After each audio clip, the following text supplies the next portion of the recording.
Well, off to a little bit of a rocky start today, but we are here and welcome to AirgunWebTV Live. My name is Rick Hutzler, and I thought we'd have a little fun today and kind of pick up where we left off last week. Now, last week we had a kind of a cool show. It was our kind of inaugural show. We talked a lot about the new UMREX Origin, and boy, have we had a few comments on that.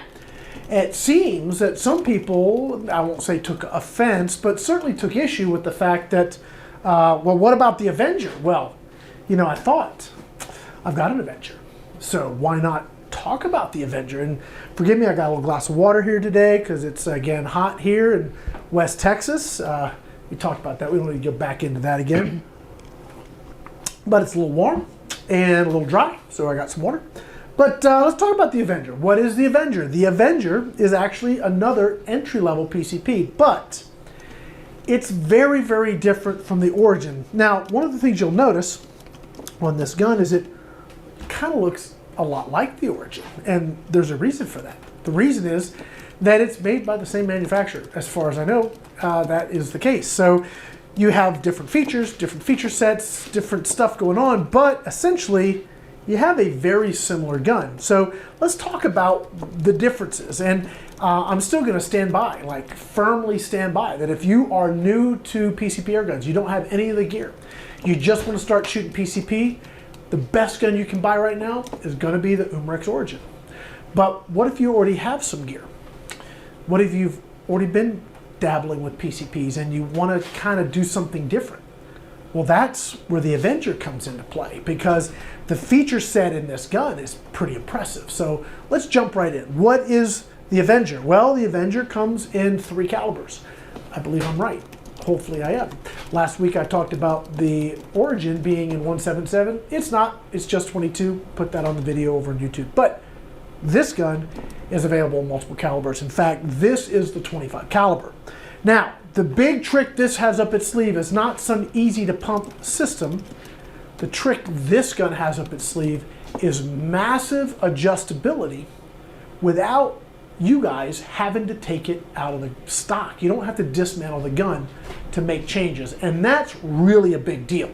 Now, that is one of the things I think makes this gun very special, but it's also one of the things that really makes it less than ideal for a first PCP air gun, because if you don't understand what you're doing, how things work, what's going on, you probably wind up tweaking and fiddling buttons and knobs and screws, and you may find yourself going backwards rather than forwards. So maybe your second or third PCP, or if you've got all the gear, like I said, that's where the Avenger comes into play. It's really pretty awesome. So we have side lever. It comes with magazine. It actually also comes with the single shot tray, which I think is really cool. And now that I've cocked it, I'm going to decock it. There it is. Nice trigger. The stock, if you've watched my video on this gun, it's pretty hollow. I'm not a fan of the stock. Look, if you're going to cut corners on something, that's not a bad place to do it. Look, its shoulder's fine. It's probably going to be fine. It's not my favorite, and aesthetically, it's, well, not my favorite. So, but it's extremely functional, and it does keep the gun relatively lightweight. What they also did, which I think is pretty cool, and if we look here, you've got a Picatinny rail or Weaver rail here, and so you are able to put accessories here, and also you've got a little hole, like teeny little hole right there, and one also down here. So if you wanted to sling this, you could rig up a way to sling it, maybe some paracord, something to give you some loops to hook to. But you could sling this, and that's very, very cool from a hunting gun perspective. If a manufacturer is going to put out a hunting gun and you can't sling it, I'm going to call it not a hunting gun, because when you're hunting, you want to sling it. So I think that's like super important, and they've looked after us that way. You got a fully shrouded barrel, and here's something very cool. We got a gauge here, and we have a gauge here too. So that is awesome, and each one does something different. So this gauge here tells us what our regulator is set to. Now here's the cool thing. The Origin doesn't have a regulator. It has that gas ram, which sort of gives you kind of a regulator-ish kind of effect, where this gun actually has a true regulator. So over on this side, we're able to fill our gun up to 300 bar, which is like 4,300 PSI and some change. On this side, we're able to adjust the regulator externally, and we get to that here in a little bit. But you're able to adjust the regulator to, you know, whatever pressure you want, up to 3,000 PSI. So you can have this gun pushing 25 cal pellets with 20, well, excuse me again, I ate dinner before, I should know better. One of these days I'll get that right. You can set this to 3,000 PSI, which would be pushing 25 caliber pellets at that pressure. That's smoking. Let me give you a for instance. So the Gauntlet, for example, it has an output pressure of, I think, 1,900 PSI in a stock bottle. Now over at Airgun Pro Shop, we have the Gauntlet High Power, we have the larger bottle, and we have it regged to 2,100, which is the max pressure Umrex says the valve can take. And it gives you a nice kick in the short. So this going all the way up to 3,000 PSI, I'm not sure what the plenum size is, I'm not sure how that sort of translates, but it does give you a lot of power. So that is very cool. So you can dial this in. Now, the one thing about when you're adjusting this gun, you got to have something. And so I'm going to step off camera. I'll be right back. We have a question while you're doing that. Well, I'll ask the question. This week, we also have Sue has a microphone. Say hello, Sue. Hello, Sue. And she is my wife running the stuff. And I've got something here. There we are. I've got this cool device. This is a chronograph. And you guys going, yeah, Rick, we know. But this is this is the Caldwell, kind of like their higher end unit. It fires downwards, got lights, it's rechargeable, Bluetooth. Very, very cool unit. But if you're going to do any adjusting on your air gun, whether it's the hammer spring, because this also has an adjustable hammer spring, or you're going to adjust the regulator, if you don't have one of these, you don't know if you've gone forward or backwards. So before you turn screw one, make sure you have a chronograph, because you're just working blind if you don't have it. So I'll move this out of the way now because I don't want to trip over it. So Sue, we had a question. What's our question? Which of the two has been more accurate for you over time? Well, I only had the Origin for a couple days, so I don't know. But I was shooting, in fact, I've got the shot card. Stay with me, hold on. Hold on just a second, it's over here. There's another comment. Does the same company that makes the Nova Vista make the Avenger? I don't know. Okay. That I don't know. But that's 50-yard groups with the Origin basically out of the box. So did you want to zoom in on that? My little girl is running the camera. It's a rocker switch on the top of the camera. So she's not going to zoom in on that this time. Next time she will have gotten here early and know how to run the camera. But this is the group, and if you can take a look at that group, it's actually relatively small. So that is maybe a half an inch at 50. I gotta tell you, that's pretty doggone good. What's the Avenger do? Frankly, about the same.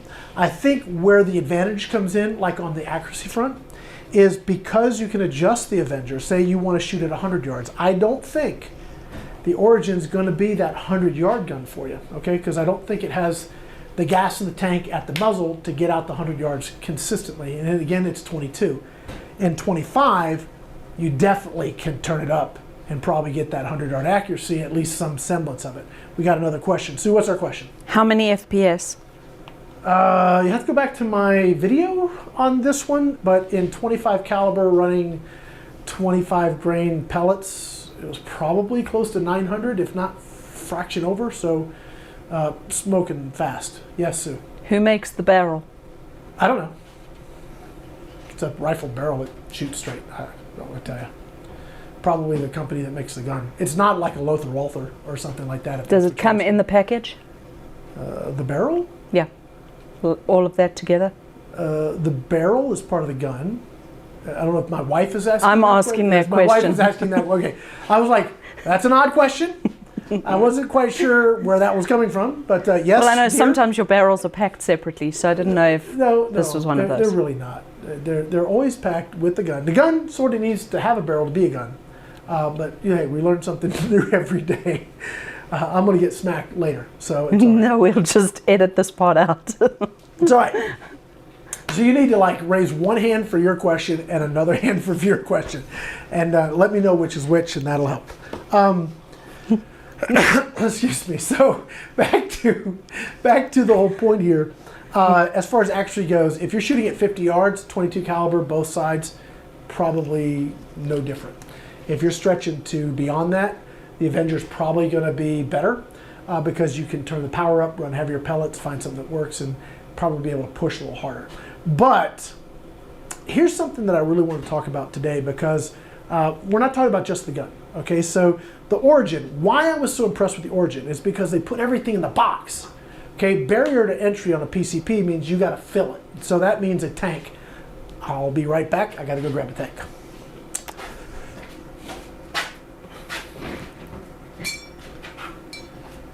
Okay, before we get to that question, let me just show you this right here. This is a HPA tank. So this is next week, maybe next week, we're going to let Naomi is going to be like camera girl. She's going to zoom in and out and all kinds of stuff. Excuse me. This is a 4,500 PSI tank. Now, here's the thing. This gun fills to 300 bar. This is 310 bar. I can only fill this up a couple times before I will not get a full fill anymore. I've had people not quite understand this, and I didn't. When I first got into PCPs, this didn't sort of click, but it does now.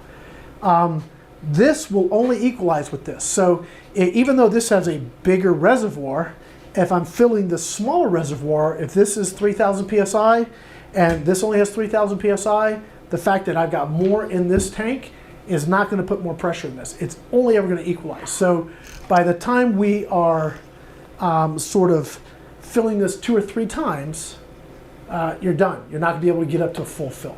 What's the question, Sue? We have several of them. Several questions. All right, let's hear them. Question 1. Your thoughts on Umarex equipment altogether? I'm a fan, generally speaking. I think value, they bring a lot to the table. The Gauntlet, I mean, it's proven itself beyond the shadow of a doubt. I think the Origin is going to be awesome gosh, it just is solid. You know, the Avenger's probably going to be solid too. Now, the Umarex hand pump, it's a fairly affordable hand pump, and if you watch my video, which I put out Monday, like yesterday, you'll see I really struggled to get, and I talked about this on video, I really struggled to get that like 3,000 to 3,400 or 3,600 PSI, really struggled. So I know that with like a more expensive pump, like a Hill pump, or like, which is like the Air Venturi Mark IV, that's made by Hill. And Umarex actually has a version of the Hill pump too. That is a little smoother, a little bit easier to pump at those higher pressures. So, you know, you do get everything in the box, and the cool thing about the Origin is you don't have to take it all the way to full to get optimal results out of the gun. So you don't really have to. This, if you want to be shooting like max power, you got to get to 300 bar. And you're not going to do that with hand pump. You're just not going to want to. What's our next question? I think this question reads like this. Does the scope come in the package, and is it any good? This is a Hawk scope. No, the Avenger, like the Origin, does not come with an optic. So you get to put what you want. There are scopes anywhere from $100 up to $1,000. I don't know that I'd put a $1,000 scope on this, but I would probably put a $200 scope on this, maybe even a $300 scope. We've got a really nice, it's a Hawk Vantage wide angle side focus. First focal plane's about 420 bucks. I know that's kind of overkill for this gun, but you'll get your money's worth, I guess you should say, out of that scope with this, especially if you hunt. Beautiful scope for first focal plane, just a really nice scope. Next question. What's the size of the tanks on both the Origin and Avenger? You know, I don't know the CC. I wish I could tell you what that is. I don't know. Probably on their website they're going to tell you what that is. I'll tell you shot count. Shot count in the Origin's about 50. Shot count in this is less, maybe 40. But this is 25, and this thing came to me maxed out. So the regulator on this is set to 3,000. I could certainly dial that back to maybe 2,000. And we're going to talk about what it takes to do that here in a minute. But I would probably dial this back a little bit and then try and get more shots at a more more average velocity, and maybe like 850. Go for that 850 point with a 25 grain pellet. It's gonna be pretty stout and to give you probably some more shots. Another question? Nope, that's it for now. All right, that's it for now. Okay, so let's talk a little bit about why this is impractical as your first PCP. Unless you got a boatload of cash and want to spend it, and that's okay too. You're not going to want to hand pump this. I know people talk about an affordable hand pump, maybe 50 bucks. I haven't seen like $35 and $50 hand pumps. I've seen $65, $75, $100. I've seen those, tested them, and I struggle with them. I like the hill pumps. The hill pump's expensive. It's 260 bucks, but it's smooth. It fills really well, easily. I find it fills more easily, but still, I am not going to pump this to 300 bar with a hand pump. Just not going to do it. And because it's adjustable, and I know you're going to want to do the adjusting, here's the trick. When you go to adjust this, and you got to read this in the manual, you have to empty the gun before you adjust it and then fill it from dead empty. So imagine you dump the gas out of the gun, you make your adjustment, and then you spend the next hour pumping it back up to then test it and realize it's not quite right yet. So you get to degas it, make another adjustment, and then hand pump it for another hour to realize it's not quite right yet. I got to tell you, I'm not going to do that. Not even that much. I don't care how much of a difference I might get. I am not going to degas the gun multiple times and fill it with a hand pump, which then that means you got to go to a tank. Well, if you have a big tank, that's $600, $700, and you still got to fill the tank, and you're never going to get more than a couple fills, maybe 4 or 5 fills on a big tank, maybe 2 or 3 on this tank, to that 300 bar. So a tank isn't practical. So what does that leave you with? Well, you need a personal compressor, and that's the other part of this video. I see we got questions. What's the question? Are you fond of the Yonghang compressor? Absolutely not. For this reason. I actually have one. It's over there underneath the table, or a variant of it. Let me back up. I've tested several variants. I've never tested the Yonghang. By the time you get the compressor and your bucket of water and your filter, or your condensing tower and your filter, and you are running this thing, I wonder if you wouldn't be better off with something like this, which is what we're going to talk about. Now this fills more slowly, and it is a 12 volt and 110 sort of combo. This is the JTS compressor. I don't know if you guys remember seeing the video from a couple years back at SHOT. You guys are always wondering, where's that compressor coming out for $500? We can get a personal compressor. Well, that's this, and it's available now. Airgun Pro Shop, we have it in stock. Forgive me, we got wind picking up and maybe some weather, so looks like we got quite a bit of stuff blowing around, so you're hearing my exhaust fan shutters banging around, so forgive that. And you said it's $500? Yeah, this is the new JTS. It's by Zisico. It's $500. We've got a bunch of them in stock, and they've been doing really well. And I kind of wanted to walk through that. But as far as the Yonghang or any of those sort of ice bucket compressors, we'll call them, I'm not a fan because I don't think they provide the clean, dry air that your air guns require. When you're dealing with an air gun that has a regulator, for example, if you're not condensing it, cooling it, and drying that air, and then filtering the air before it goes into your tank or into your gun, you're dumping garbage and moisture into your gun. And that is not what you want to do. And it's a problem. I have heard stories, horror stories of people sending their guns in for service work. And this one particular instance, they received a big bore in, and the guy had been filling with a Yonghang compressor. I don't know where he was located, but it must have been in a humid environment because the cylinder, they literally poured the water out of the cylinder that had been collecting in the gun, because it eventually caused the gun to not shoot. But that is it's a problem. You need to make sure that you filter it, or you condense it, cool it, condense it, filter it, dry it, all of that stuff before it goes into your gun. And if you're not doing that, you could run into some problems. And frankly, any of the lower end stuff is probably going to be less than on all of those fronts. So this one has some moisture filtration, has some filtration in it. Is it as good as like the Air Venturi compressor, or like the DMC compressors that we have, or like the Daystate? No, not at all. but this is $500 and those are $1,000 to $2,000 or more. So you kind of got to pick your battle. Now you can get, easily get an external filter, and we have, the Air Venturi filters or the little TD filters, that all of those do help. They all make a difference to help at least get clean air. And the moisture side of it is going to be something you got to watch on any of the lower end stuff, period. It's just the way it is.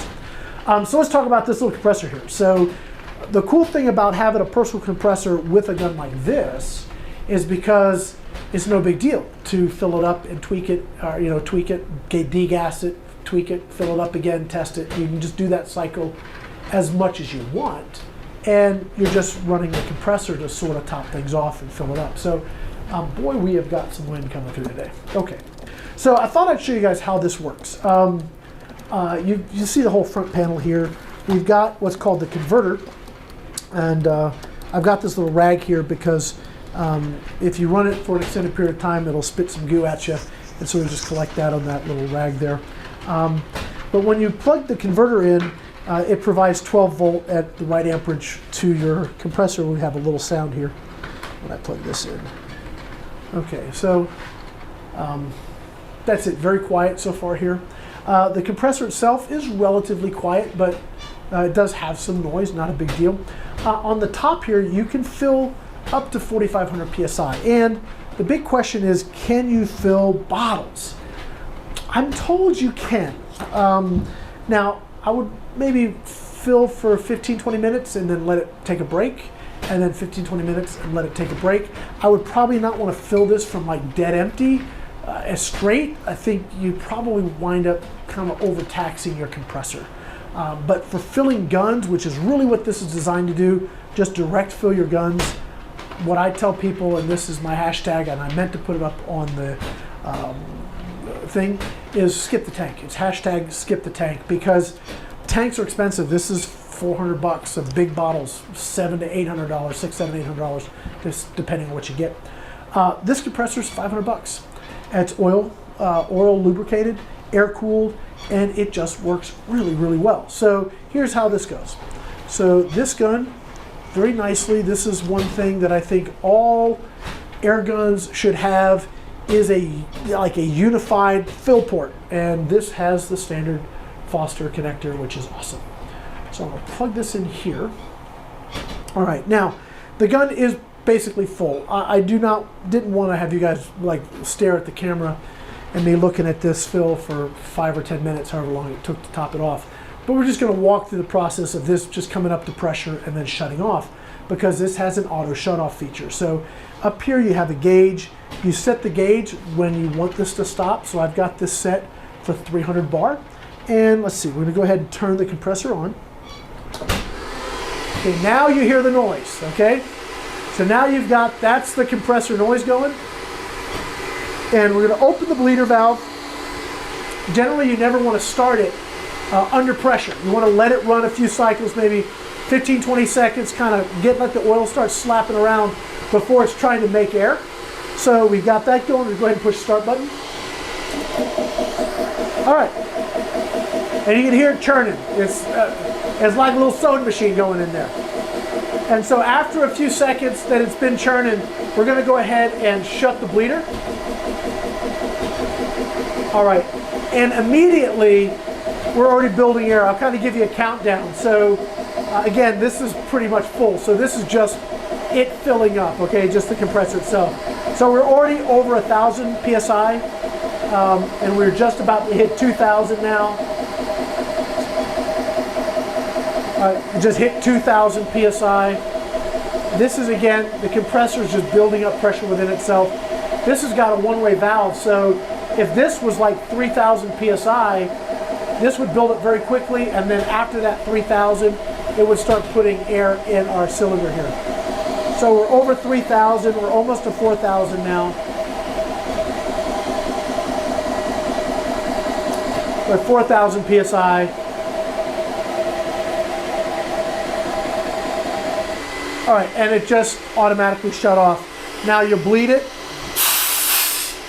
and then you're pretty much ready to go ahead and shut the unit off. If you are running for an extended period of time, you may want to leave the fans running for a while and let it cool down. So that is how that compressor works. Super, super simple. Yes, we have a question. Your preference on scuba tanks? Oh, one that holds air. It's kind of a silly answer, but I don't really have a preference. Let me say this. I like the steel tanks because if you run like the more traditional pressures, like a lot of the, I guess we still have a bunch of air guns that use 3,000 psi. The steel tanks will often fill to 3,400 and they're 100 cubic foot. So back in the day, like when I first got my Marauder, way back then, and I was loving it and I was hand pumping, which I didn't love that at all. I got a couple used scuba tanks that were 3,000 psi, but because it would only ever equalize, I got a couple full fills, but then after that it was always less than, until I had to go get them filled again. When I moved to Havasu, the dive shop had a steel tank. It was a 100 cubic foot steel tank, and that would fill to 232. So that was 3,400, and I got a lot of fills off of that extra little bit of pressure with that. So maybe a solid used steel tank would be good. Now, if you're doing the carbon fiber tanks, the only thing I would say, I know we got another question. The only thing I would say is make sure you get a DOT certified tank. You're going to find cheap tanks online. They're not DOT certified, which means they haven't passed U.S. Department of Transportation inspection. That makes me a little suspect. I want to make sure I have a DOT certified tank. Other than that, knock yourself out. Question? What do you do with expired scuba tanks? Well, the aluminum tanks really don't expire. You get them recertified. Now the carbon fiber tanks, which are not scuba, they're SCBA. So I don't know if she's reading it wrong. But there's SCBA tanks. No, it said scuba. Okay, so SCBA tanks are like the fireman tanks. Those, they do expire. And there are some places that can recertify them. And I don't know how that works really. I know that like Pyramid Air sells some recertified tanks. So don't know on that question. I apologize. The previous question, your preference on SCBA tanks. See, now that is, she's got to read the screen. She didn't do a very good job, but I can't fire her because she's my wife. Anyway, SCBA. Hi. I am probably going to take a beating later tonight. So if you see me with a black eye on my next video, you guys are going to know exactly what happened. SCBA tanks. Make sure you get one that's DOT certified. That's my only caveat. So that's the key thing. Make sure it's DOT certified.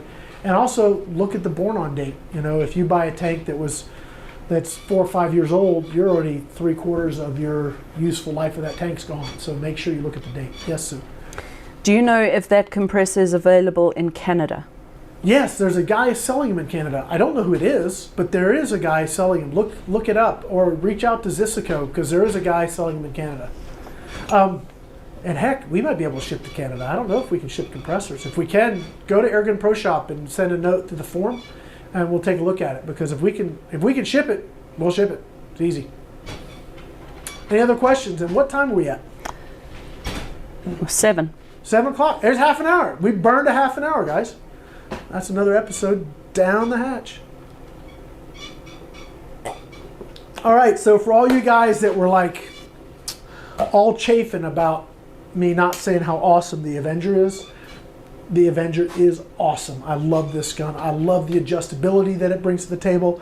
I love the fact that I can dial in the reg and have all that kind of fun. I like the fact that it's got a Picatinny rail. I can put a bipod on it. I like that I can sling it. Not a fan of the hollow stock. Still never going to be a fan of that. I do love the fact that it's got just a regular Foster connector. This has a lot going on that I love about the gun. Do I think it's your best option for your first PCP? No, I do not, because you're going to need to spend money on a compressor and a chronograph to really make use of what makes it awesome. One of the things that makes it awesome, and that is the adjustability. So, and I don't think it's ever going to be practical to repeatedly fill this to 300 bar with a hand pump. I think you're going to get real tired of that real fast. Whereas, like the Origin with the hand pump, you can get a lot of use and live in that 1,500 to 2,500 PSI with minimal effort and just get a lot of return learning the sport, learning the PCP world, really getting involved. And then this move to your next Airgun, your next PCP, along with like a personal compressor, absolutely the way to go. Guys, when you're thinking about stuff, remember this, skip the tank. Look into these personal compressors. Look at airgunproshop.com. We've got this, I've got coming in, I just found out it shipped. We've got the new Hill compressor coming, and I've also heard from Umarex we're gonna have the Ready Air coming. So we're gonna have a really cool set of these personal compressors we can look at, test, and see how good they are. Pretty excited about that. So for now, that's gonna be it. Do we have any other questions before we wrap it up? Nope, All right. not yet. That's it, guys. Join us next week. I hope next week. We'll let you know. We'll post like a little something because I'm trying to wrangle my sister in to doing a video with us here live. We'll see how it goes. Guys, my name's Rick Utzer. Thanks for watching.